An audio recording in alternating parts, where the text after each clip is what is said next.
झालावाड़ में स्कूल हादसे में 7 बच्चों की मौत के मामले में अब सरकार प्रशासन है जो सतर्क नज़र आ रहे हैं, क्योंकि जो जर्जर हालातों में जो स्कूल है उन स्कूलों को तोड़ने की जो कार्रवाई है वह शुरू कर दी है।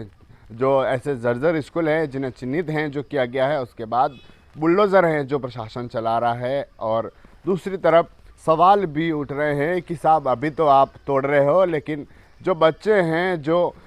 पढ़ेंगे कैसे, उनके लिए अल्टरनेटिव व्यवस्था क्या है कि बच्चों को इस तरह की व्यवस्था हो सकेगी जिससे कि बच्चे पढ़ पाएंगे। क्योंकि आपके जो अधिकारी हैं वह तो स्कूल को तोड़ रहे हैं और जो वहाँ के जो प्रिंसिपल हैं उन्हें कहकर जा रहे हैं कि अपने स्तर पर व्यवस्था कर लेना, लेकिन व्यवस्था होगी कैसे, कौन व्यवस्था को करेगा, कैसे अगर कहीं से भवन लिया जाएगा तो उसका किराया कौन देगा। कई सारे सवाल हैं जो लोग अब प्रशासन और सरकारों पर खड़े कर रहे हैं, क्योंकि एक तरफ राजस्थान में ऐसे कई सारे जर्जर हालातों में जो स्कूल है जिन्हें प्रशासन ने चिन्हित कर लिया है और बुलडोज़र चलाना भी शुरू कर दिया है। उदयपुर संभाग की बात करें तो यहाँ पर भी ऐसे कई सारे स्कूल हैं, कई सारे ऐसे जर्जर हालातों में जो स्कूल है जिन्हें तोड़ने के लिए प्रशासन की कार्रवाई है जो शुरू हो चुकी है। बुलडोज़र है जो चलने शुरू हो चुके हैं, चाहे कोटड़ा हो, ऋषभदेव हो या फिर जो दूसरे इलाके हैं। राजस्थान में भी ऐसे इलाके हैं जहाँ पर बुलडोज़र चलना स्कूलों में शुरू हो गया है। तो अब सवाल है जो लोग खड़े कर रहे हैं कि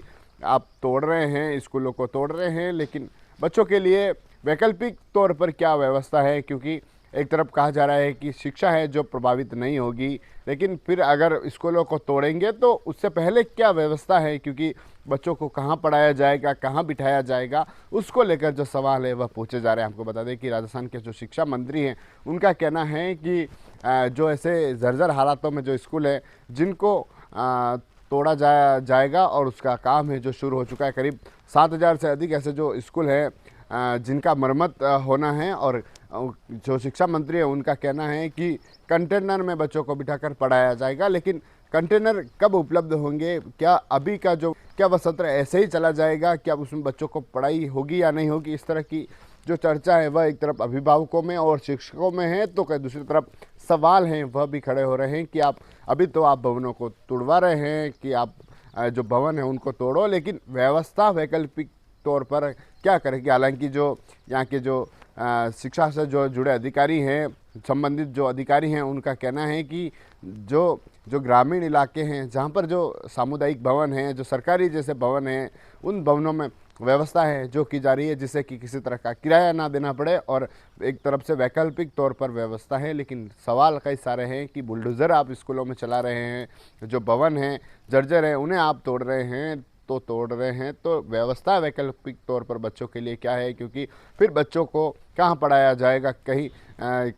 उसका किराया कौन देगा। 2 दिन बाद अगर बच्चों को वहाँ से निकाल दिया जाता है तो फिर उनकी पढ़ाई प्रभावित नहीं होगी क्या। कई सारे सवाल हैं जो पेरेंट्स हैं, जो शिक्षक हैं, वह सवाल खड़े कर रहे हैं कि जो जिम्मेदारी है वह शिक्षकों पर, जो अधिकारी हैं, जो सरकार के जो नुमाइंदे हैं वह डाल रहे हैं कि शिक्षक अपने स्तर पर व्यवस्था कर ले। लेकिन व्यवस्था तो की कर ली जाएगी, लेकिन कितने दिनों तक इस व्यवस्था को किया जाएगा, उस तरफ को लेकर जो चर्चा है वह राजस्थान में देखने को मिल रही है। एक तरफ सरकार का एक्शन, जो जर्जर हालातों में जो स्कूल है जिन पर बुलडोज़र उन्हें सीज किया जा रहा है, उन पर लाल घेरा जो बनाया जा रहा है, तो दूसरी तरफ वैकल्पिक तौर पर क्या व्यवस्था है उसको लेकर सवाल हैं जो खड़े हो रहे हैं। TV9 के लिए राजेश डांगी।